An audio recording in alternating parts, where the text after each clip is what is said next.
আসসালামু আলাইকুম দর্শক বন্ধুরা।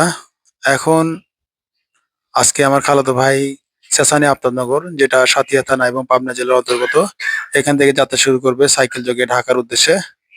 বন্ধুরা, যাত্রা পথে তার শুভ হোক এই দোয়া করি। খালাতো ভাই আমার বাইকের পিছনে পিছনে চলে এসেছে। এটা আফতাবনগর শেষ প্রান্ত বলা চলে। এটা ব্রিজ। আর আমার বাম পাশে, এপাশে সাতিয়া থানা, আর এপাশে চলে গেছে বেড়া থানার রোডটা। আর আমার খালাতো ভাই আমার পিছ পিছ চলে আসছে। দেখতে থাকুন। শীতের সকাল, কুয়াশা আচ্ছন্ন হয়ে আছে, যেন কুয়াশা চাদরে। লাল সূর্য উকি দিচ্ছে আমাদের দিকে। এর মাঝে আমার খালাতো ভাই ছোট ভাই ছুটে চলছে সাইকেল নিয়ে।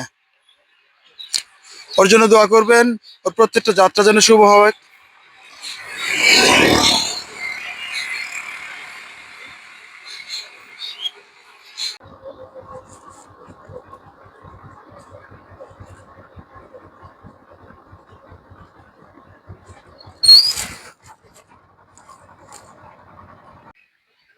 রাস্তার ওপাশ থেকে যেন সূর্য উকি দিচ্ছে, আর এর মধ্যে আমার ভাই ছুটে চলছে। আমরা এখন একটা গতি টেস্ট করব, যে আমার বাইক এবং তার সাইকেল কত তুলতে পারে। খুব বেশি জোরে না, সে যেন দ্রুত ক্লান্ত না হয়ে যায়। আমি এতটা স্পিড উঠাবো না। ভাইদার গতিবেগ এখন মাঝামাঝি একটা অবস্থানে যাচ্ছে, 15-20 কিলোমিটার পার আওয়ার।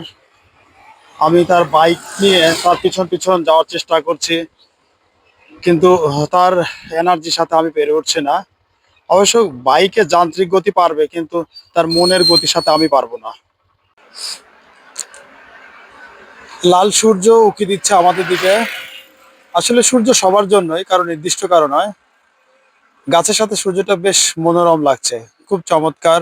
সুবহান আল্লাহ, আলহামদুলিল্লাহ। আসলে সৃষ্টিকর্তার কাছে এই কৃতজ্ঞতা প্রকাশ করা, শেষ করার কিছু নাই। খুব মনোরম পরিবেশ। আর আমার ভাই এর মধ্যে যাত্রা শুরু করেছে ঢাকার উদ্দেশ্যে। সে আলহামরা বা প্রিন্স বা নামি কোনো বাসে নয়, সে সাইকেলে যাত্রা শুরু করেছে। আর আমি তার পাশাপাশি বাইক নিয়ে ছুটে চলার চেষ্টা করছি। বেশিক্ষণ আমি যেতে পারবো না, শুধু আমি কিছু দূর সঙ্গ দেওয়ার জন্য এসেছি। আর আমাদের এই পাশ দিয়ে ছুটে চলেছে বেড়া থানা দিয়ে সোজা সিরাজগঞ্জের দিকে। সিরাজগঞ্জ সেতু, যমুনা সেতু হয়ে ঢাকা। আর আমার হাতের যদি বাম সাইডে দেখাই, তাহলে এ সাইড চলে গেছে কাজিরহাট, লঞ্চঘাট, আরিচা ঘাট হয়ে চলে যাবে এটা ঢাকার দিকে। দুই দিক দিয়ে ঢাকা যাওয়া যায়, তবে এইদিকে একটু শর্টকাট, এই জন্য আমার ভাই এই দিক দিয়ে ঢাকা চলে যাবে। তার আগের অভিজ্ঞতা আছে, এটাই তার প্রথম অভিজ্ঞতা, তার আগের কোনো অভিজ্ঞতা নেই। সে এই নতুন সাইকেলিস্ট। তবে পৃথিবীর একজন বিখ্যাত সাইকেলিস্ট আছে বেলজিয়ামের। বেলজিয়ামের সাইকেলিস্ট। এত বড় আমি সাইকেলিস্টের নাম কেন বললাম, আমার ভাই তার ছোট স্বপ্ন, ছোট যাত্রা নিয়ে শুরু করেছে বিভিন্ন জায়গায়। এই সাইকেলিস্টের নাম এডি মার্স। এডি মার্স বসবাস করেন বেলজিয়ামে। তিনি একজন বেলজিয়ামবাসী। সে পৃথিবীতে অনেক সাইকেলের রেসে জয় করেছেন। সে পৃথিবীকে জয় করেছেন এই সাইকেলের মাধ্যমেই। সাইকেল শুধু সাইকেল নয়, এটা একটা স্বপ্ন। আমার ভাই এই স্বপ্ন নিয়ে শুরু করেছে। ভাই, কতদিন ধরে সাইকেল চালানোর অভ্যাস? প্রায় 2 বছর যাবত আমার এরকম সাইকেল চালানোর অভ্যাস।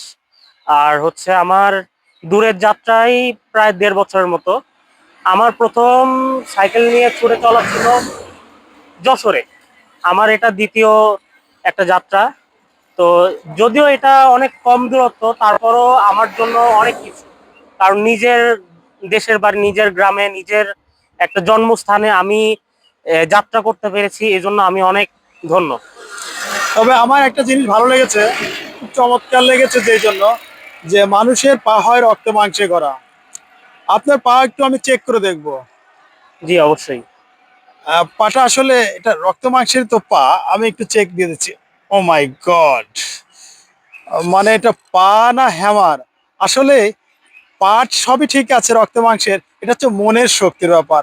পায়ের কোনো শক্তির ব্যাপার না, মনের শক্তি। আপনার যদি মনের শক্তি না থাকে, তাহলে আপনি 2 কিলো জয় করতে পারবেন না। আপনার মনের শক্তি আছে বলেই পৃথিবীটাকে জয় করতে পারেন। তো আপনারা আপনাদের মনের ইচ্ছা দ্বারা এরকম সাইকেল নিয়ে অনেক দূর যাত্রা করতে পারবেন, কিন্তু নিরাপদে সাবধানতার সাথে চালাতে হবে।